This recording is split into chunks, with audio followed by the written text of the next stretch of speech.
to you out there. Good day. I am Ule. And I am Kenny. And we are the Adele Kids. Alright, welcome you here. So today is our wedding anniversary. 1 year wedding anniversary. Wow, how time flies, baby. Yeah. Alright, and we are celebrating today actually, and we just thought of it that we should share some of the things that we've learned so far. All right, so that people that are coming up also can learn, and maybe, who knows, it will help those that have already been married for a longer time. All right, and we have just few tips to share with all of you out there. And Yeah. glad that you listen. All right. Yeah. So let me go first. Okay. Let me go first. Or should we do ladies first? No, it's fine. Okay. All right. All right. So the first part that I want to talk about is when there's something we usually say when we're looking for who to marry. Then we say something about a God-fearing person, be it a lady or a man. All right. So I've got to realize that looking for a God-fearing person actually goes beyond somebody that goes to church regularly. It goes beyond somebody that is a worker in church. All right, it's a lifestyle, and if we don't really define this thing, so both the person that is looking for a God-fearing person and the God-fearing person that you're looking for, you have to get it clear, define it clearly, and get that person. It goes beyond being a worker in church. I'm not against being a worker in church, it's part of it, but it still goes deep beyond that. So that's my first point. Oh, awesome. So my first point is marriage has been really beautiful for us, or for me. No, for us. Let me say for us, because it has been a lot of it has been a lot of we. Sorry, and not I. And my first point is I saw the importance of being friends, best friends. Like I saw, like when people say marry your friend, you'll be like, do we want to marry our enemy? But I saw what they meant. Like marry your friend, like marry your bestie, so you can just do it, laugh with, play with, be yourself, be goofy with. It's so important. I saw how it was so important firsthand. Yeah, so that's my first point. So it's quite important. Yeah. Very important. All right. So my own second point is this. Now, contrary to the popular opinion that you can't share married tips until you are married for 10 years, 15 years, or 40 years. Now, why some of those things might be true in some areas, I don't completely agree with it. Exactly. And this is my reason for saying that. You can't say cars usually develop fault at a certain area when it's not that it has bad road or something, or just saying that cars usually develop fault in a certain area, that you are talking from experience. No, you are talking, you laid the wrong foundation, and that's why you are having the wrong experience. All right. Now there are some laid down rules for marriage that if they are actually broken before the marriage starts, sooner or later you start having issues. The same way, if you are able to gather those basic rules, basic important rules before you get married, it will go a long way. And so the number of years may not necessarily matter, as long as you're ready to follow the rules. And you can only follow the rule that you already know. If you don't know the rules, you can't follow the rules.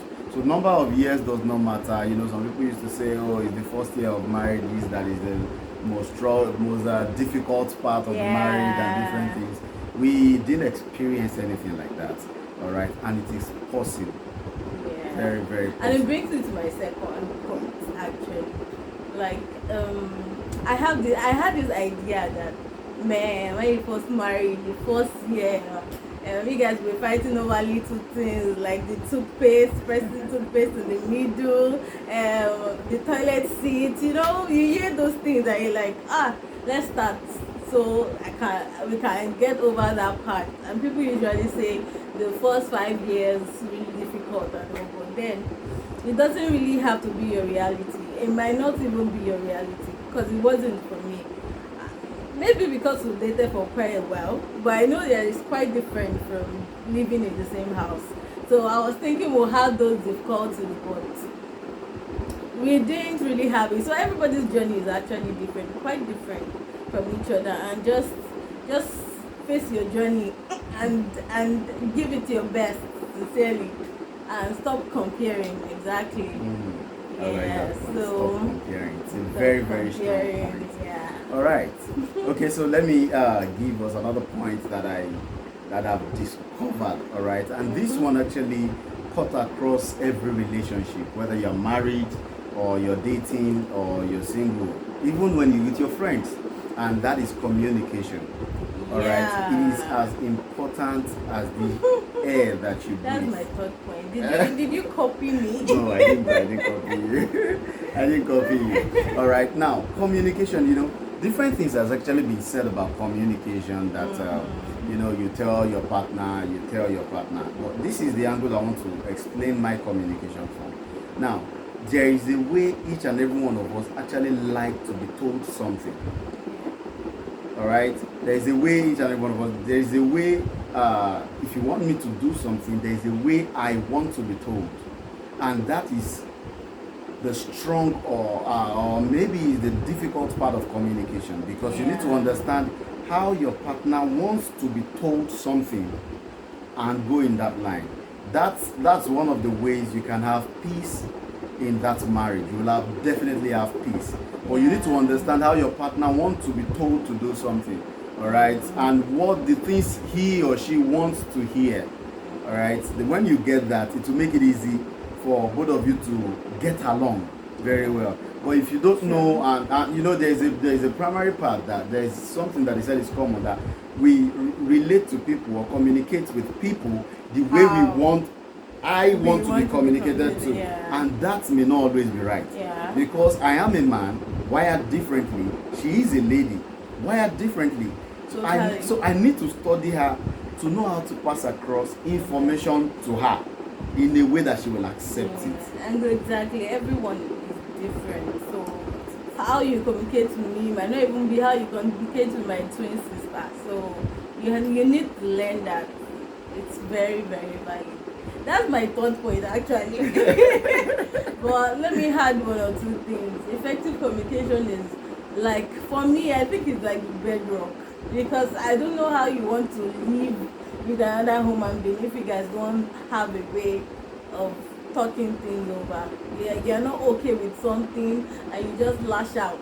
You're not okay with something and you don't work on a way to deliver it in a way that would make the person receive it well, like my husband said, like in a way that the person would want to work on that thing you are talking about. Like effective communication is so important. I can't even stress how important and how helpful it has been to us. Actually, it's been wonderful. Communication. Don't worry. Very soon we'll probably do something on communication in marriage. Very soon, by God's grace. All right. Okay, so let me go to another point that I have here. Okay, I actually got this point before my wedding from one of our mentors. Okay, and that is assumption. She said assumption destroy things in marriage. Assumption, since the day she told me that, I've held on to it. She said assumption destroy things in marriage, does not build. So what do I mean by that? Okay, so maybe she just said something to me and I assumed another meaning. Or I assume that she's supposed to know. We just talk about communication. It kind of like go hand in hand with assumption. All right, what your partner did not say, you assume it. Okay, so and you now start basing your actions on that assumption. Now, the first part is you've already taken a wrong step from assumption. Then now acting on it to scatter things, because your partner may actually mean otherwise from your interpretation. So communication comes in there. So when there is something that is not clear to you, you don't assume. You ask your partner. Yeah, you ask. And you refer to communication, point 3, when you want to ask. Ask in a way that the person will not get wrong meaning also. Yes. So both of you don't assume. When there is something that is not clear, talk about it. And it will be fantastic. Yeah. And my next point is I learned, this is one of the things I learned, that working together as a team in a marriage is a lot more better than working for the family.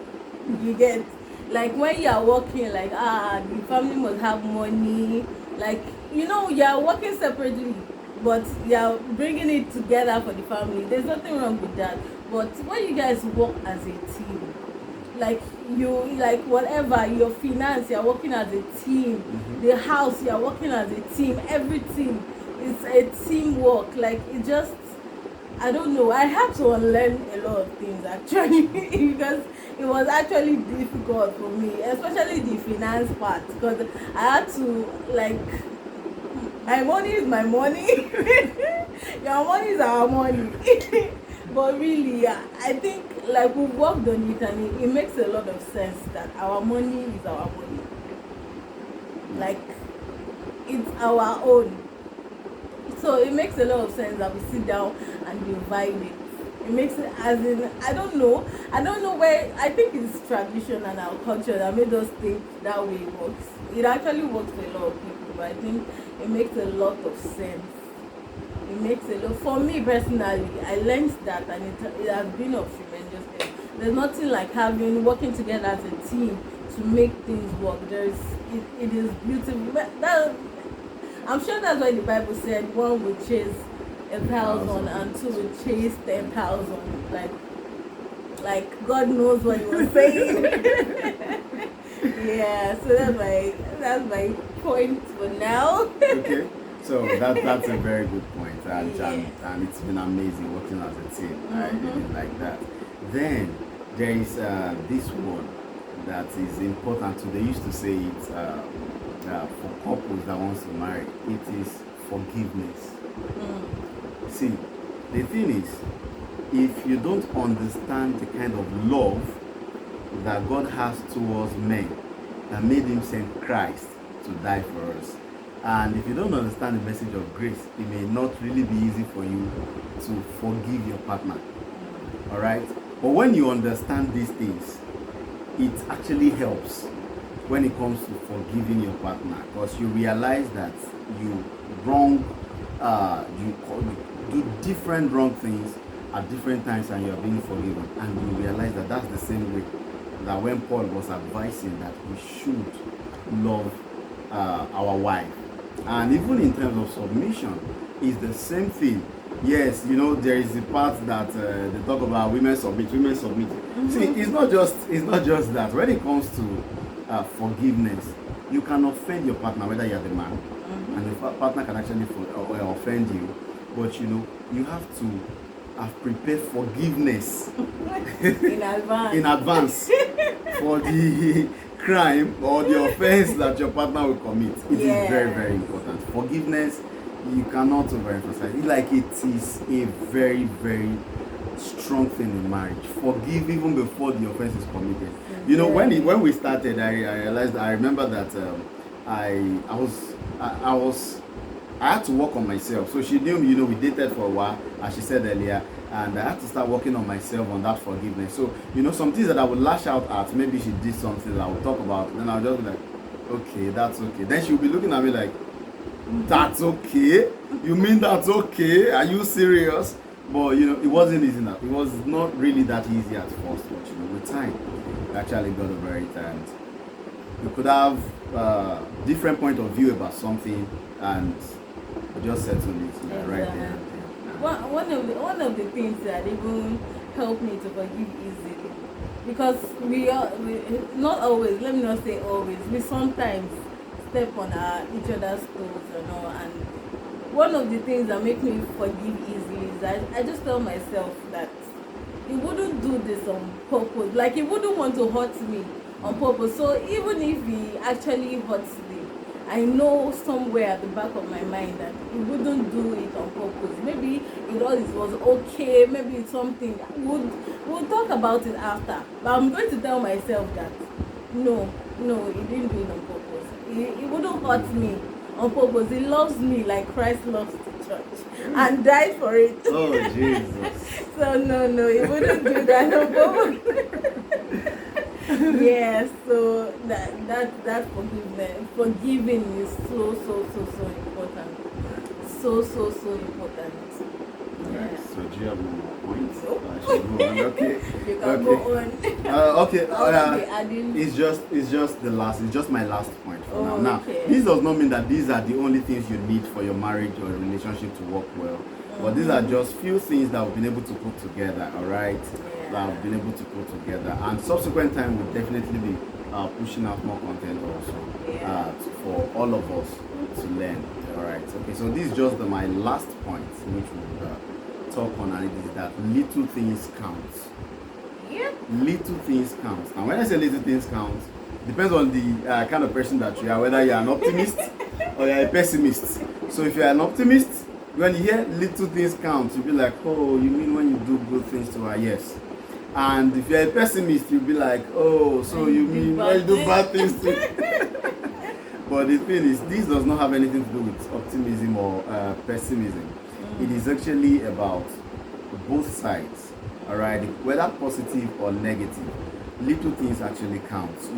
I remember, some people marriage seminars that we've attended before talk about, okay, when your wife is cooking in the kitchen, the wife should just come, sit on the man's lap and give him fish, the husband can go to the kitchen, assist the wife. I may not necessarily be doing it every time, but I try my possible best to not, to do those little things. And she, at her side also, does those things. There are times that, you just come in, just kiss each other on the lips. Very, Very don't let us she don't might be watching. Alright, you just do that. Or you come in, you just got something, it may be small. It could even be as small as, I don't know, as biscuits. You just got it for your partner, and you share something like what your partner has been complaining about. Just think of it that she has been complaining, or he has been complaining about this thing. Let me just get it for him or her. Let me just, like, the little things really count. I don't know for guys though. It counts for guys. If it does not count for guys, because I know ladies, we carry it on our head like this. The little things are very important. We carry it on our shoulder. It's very important. Yes. Alright, it's very important. So. Okay, I said that was the last one. Okay, this one just came in actually. It's not part of it. There is something called love language. See, that love language. That book. Alright? That love language, I'll talk about it sometimes later.